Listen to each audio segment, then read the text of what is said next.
और जो देना चाह वो घर पे दे देना। हरिश्चंद्र ने कुंजी और लगाम को दे दिया ब्राह्मण देवता के हाथ में। आज विश्वामित्र जो ब्राह्मण का वेश धारण किए थे उनको लेकर के हरिश्चंद्र आज अपने दरबार में पहुंच जाते हैं। वहां पर संकल्प करने लगे।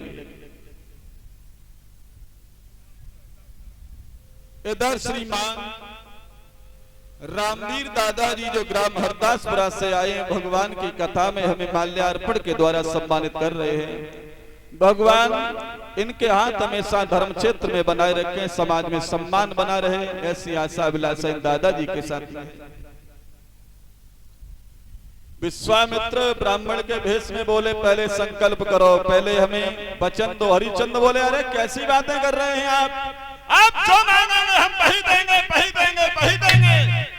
ऐसे नहीं, पहले दरवाजा भरो, गुरु की सौगंध खाओ, अगर मैंने मांगा तुमने नहीं दिया तो हरिश्चंद्र बोले सुनो महाराज, अभी आप ऐसे वैसे राजाओं से मिलते रहे हो और अगर संकल्प की बात करते हो, दरवाजा की बात करते हो तो कोई बात नहीं, मैं दरवाजा भर रहा हूं।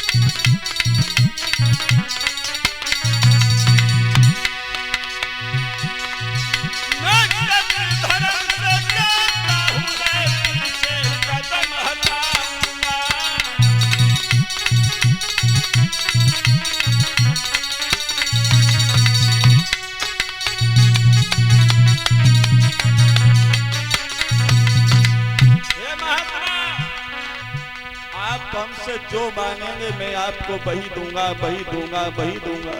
मैं सौगंध गुरु की खाता हूं।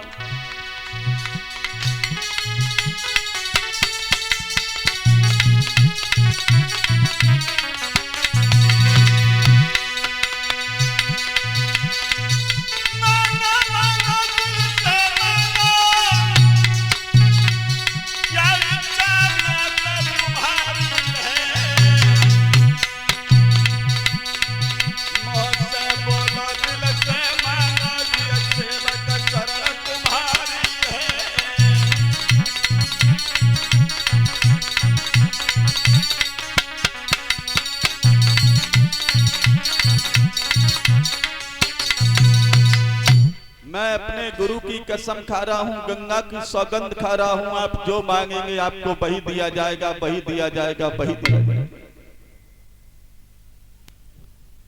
जब हरिश्चंद्र ने वचन दे दिया, ब्राह्मण देवता कहने लगे हरिश्चंद्र 60 भार सोना हमें और चाहिए।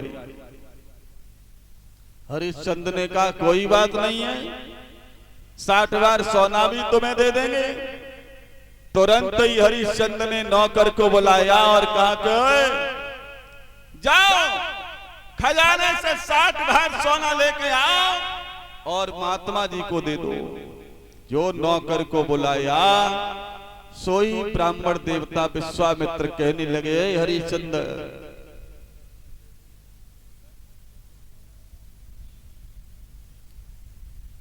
ये नौकर पे तू हुक्म चला रहा है वो नौकर तेरा नहीं रहा। जिस माल खजाने पर तू हुक्म चला रहा है वो माल खजाना तेरा नहीं रहा, क्योंकि कुंजी और लगाम मेरे पास में है।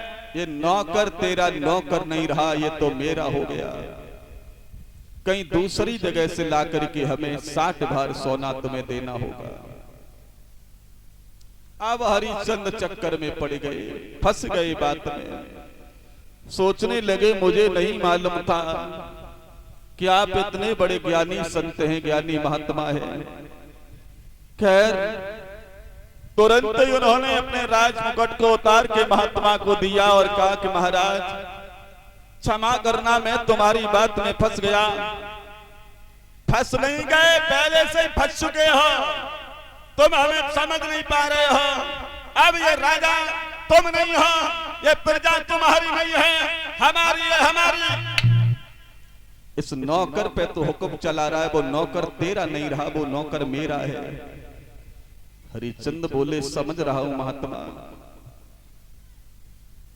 लेकिन मैं अपनी रानी से मिलूंगा, आप हमें बेच दोगे और बेच करके अपना कर्ज हमसे अदा कर लेना। महात्मा कहने लगे तुम बिक जाओगे, तुम्हें कौन खरीद लेगा 60 बाहर में, झाड़ू लगाना तुमसे नहीं आएगा, बर्तन तुम साफ नहीं कर पाओगे, काम काज तुमसे नहीं होगा, क्योंकि तुम राजा हो राजा। हरिश्चंद्र बोले महाराज मैं अकेला नहीं हूं, मेरी पत्नी भी है और मेरा बेटा भी है, हम तीनों प्राणियों को बेच लेना, तब तो तुम्हारा कर्ज अदा हो जाएगा। हाँ, तुम्हारी पत्नी तुम्हारे कहने से बिक जाएगी क्या? तुम्हारा बेटा तुम्हारे कहने से बिक जाएगा क्या? हरिश्चंद्र बोले क्यों नहीं, मेरी पत्नी पतिव्रता है, वो मेरी बात नहीं ठुकरा सकती है। ठीक है, जाओ अपनी पत्नी को पूछ के आओ, बेटा को पूछ के आओ। आज महाराज हरिश्चंद्र महलों में जा रहे हैं। अरे ओए मन में मन ही न भूप जब महलन को दायो,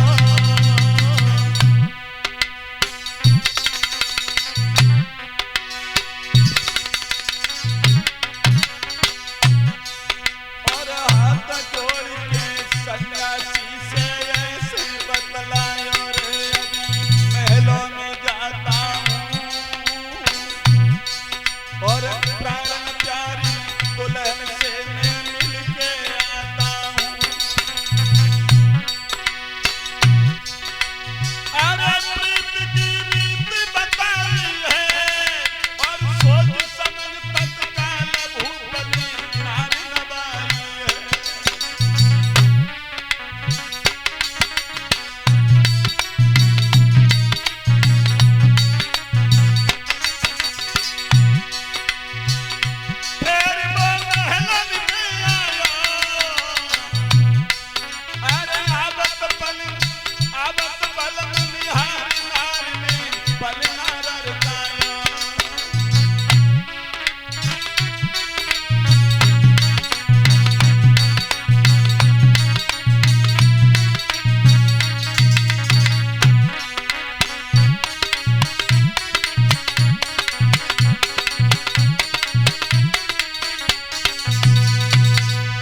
उधर हरिश्चंद्र जब महलों में गए हैं, रानी तारा ने जैसे ही आते हुए देखा, हरिश्चंद्र का चेहरा उदास है। कहने लगी महाराज क्या बात हो गई, तुम्हारा चेहरा आज उदास नजर आ रहा है, क्या हो गया, क्या हुआ?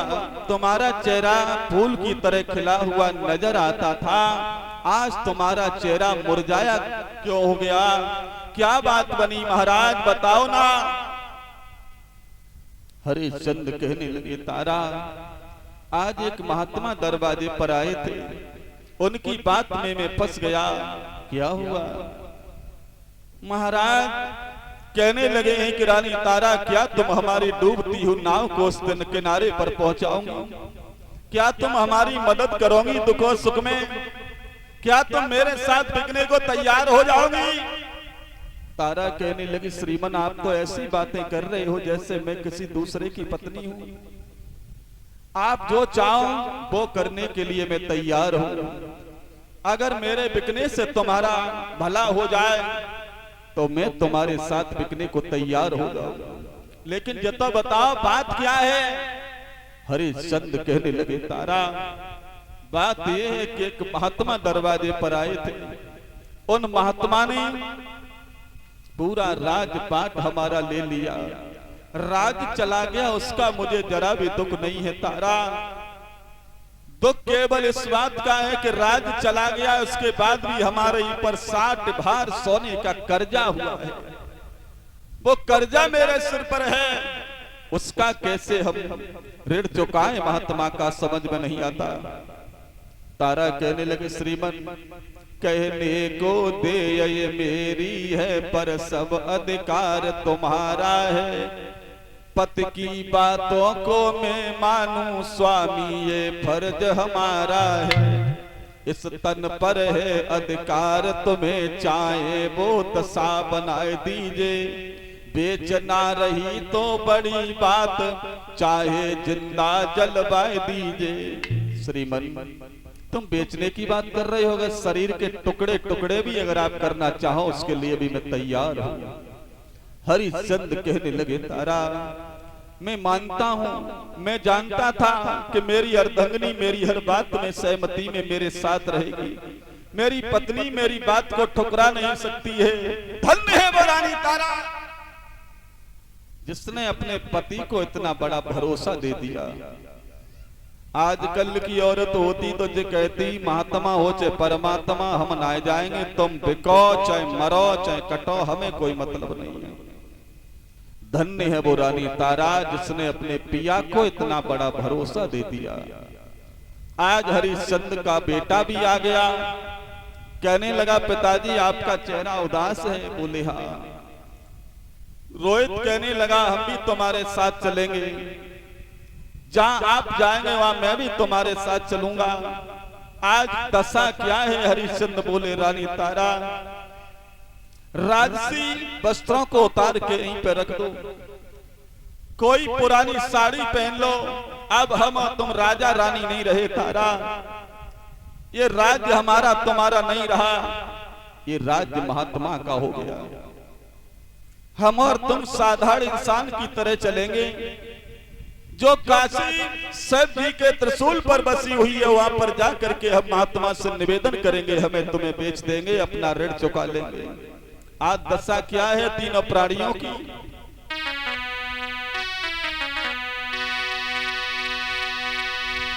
रानी को सब श्रृंगार छुटो,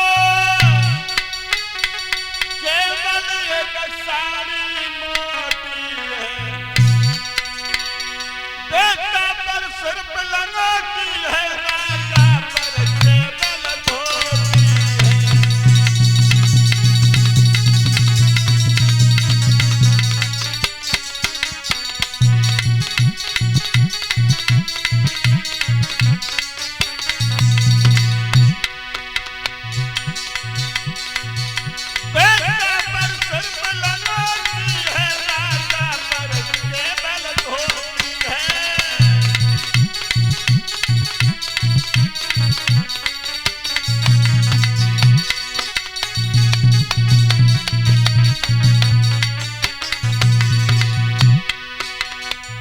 राजसी वस्त्रों को उतार के रख दिया, पुराने वस्त्रों को हरिश्चंद्र ने पहना, रानी ने पहन लिया।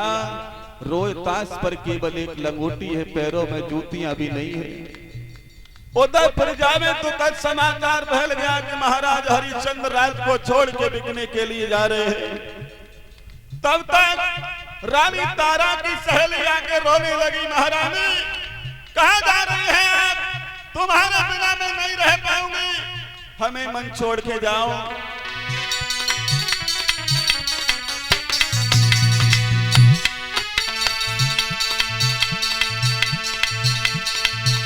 मैं तुम बिन कैसे रहूंगी घर में अकेली, मत हमको छोड़ के जाओ मेरी सहेली।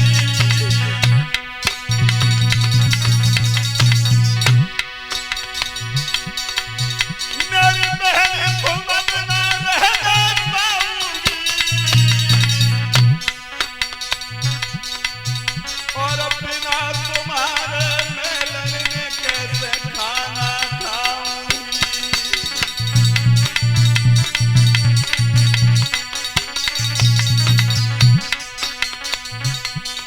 सोई सुनीता के बचन नैन समीर धुरन आया, भैया सुनीता के बचन नैन समीर धुरन आया।